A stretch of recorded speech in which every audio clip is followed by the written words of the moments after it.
मूत्र विश्लेषण रोगियों के लिए सुझाए गए सबसे सरल नैदानिक परीक्षणों में से एक है। जब मूत्र के नमूने का परीक्षण किया जाता है और प्रोटीन या आरबीसीज या अतिरिक्त ग्लूकोज जैसे पदार्थों की उपस्थिति निकलती है तो वो एक चेतावनी है।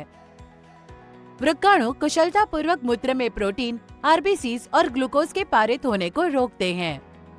वे ये काम कैसे करते हैं? मूत्र निर्माण की कार्यकी को समझना और सीखना, जिसमें अति सूक्ष्म चयनात्मक पुनः अवशोषण और स्त्रवण के सिद्धांत भी शामिल हैं। वृक्क गहरे लाल सेम के आकार के होते हैं। एक वृक्क सामान्यतः यकृत के ठीक नीचे आमाशय में कशेरुक स्तंभ के दाईं ओर स्थित होता है और दूसरा बाईं ओर प्लीहा के ठीक नीचे होता है। वे नाइट्रोजन युक्त अपशिष्टों को निकालने के लिए रक्त को छानते हैं और उसमें जल और लवण के स्तर को नियंत्रित करते हैं। वृक्कीय संपुट नामक एक झिल्ली उन्हें संक्रमण और चोट से बचाती है और प्रत्येक वृक्क को घेरे रखती है। वृक्क के अनुभागीय दृश्य से ये पता चलता है कि इसके दो मुख्य क्षेत्र हैं। भीतरी क्षेत्र मज्जा है। मज्जा क्षेत्र त्रिकोणीय होता है, जिसे पिरामिड भी कहते हैं। मज्जा से आसन क्षेत्र को वलकुट कहते हैं। वृक्क की कार्यात्मक इकाई वृक्काणु इन क्षेत्रों में पाए जाते हैं। बोमन संपुट वृक्काणु का गोल और बंद सिरा है जो समीपस्थ संवलित नलिका में खुलता है। ये हैनले लूप की ओर जाता है, जिसका निचला क्षेत्र वृक्क के मज्जा क्षेत्र में फैला हुआ होता है। हैनले लूप में इसका अवरोही अंग, लूप का आधार भाग और इसका आरोही अंग शामिल हैं। हैनले लूप का अनुसरण करने वाली दूरस्थ संवलित नलिका इसे संग्रह नलिका की ओर ले जाती है। केशिकाओं का जाल वृक्कीय नलिका को घेरे रहता है।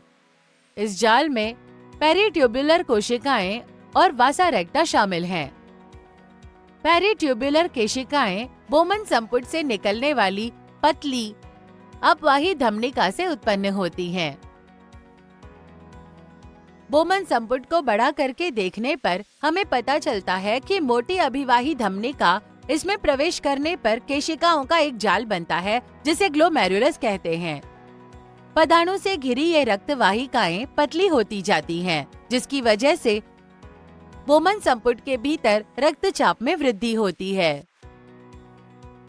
इसलिए ग्लोमेरुले के माध्यम से रक्त प्रवाह के रूप में जल, sodium ion, chloride ion, glucose, uric अम्ल और अन्य रसायन ग्लोमेरुलस से बोमन संपुट में निकलते हैं।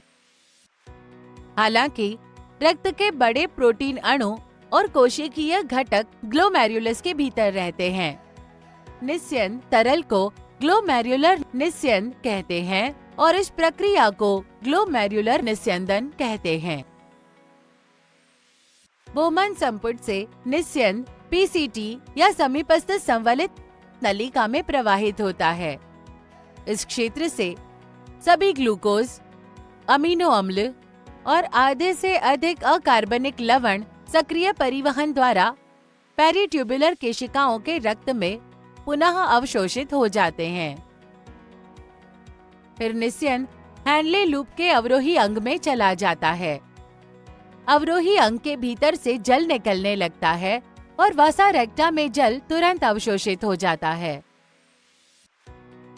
इससे निस्यंद का आयतन कम हो जाता है और निस्यंद में लवणों की सांद्रता बढ़ जाती है।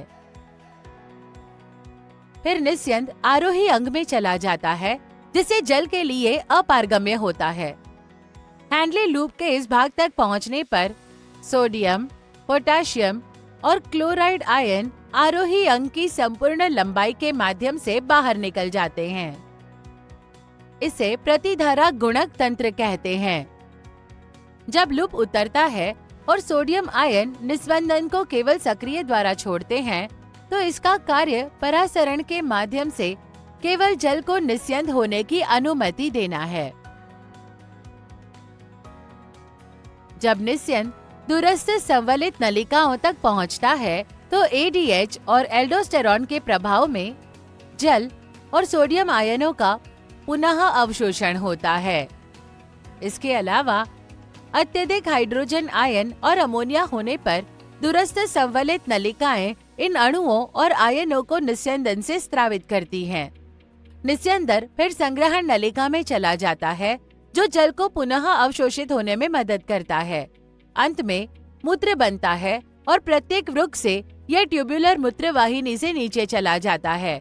मूत्रवाहिनी प्रत्येक वृक्क में से एक मूत्र को मूत्राशय में जमा करती है, जहां इसे उत्सर्जित करने से पहले अस्थायी रूप से संग्रहित किया जाता है। आइए सारांश देखें। ग्लोमेरुलर निस्यंदन मूत्र निर्माण का पहला चरण है।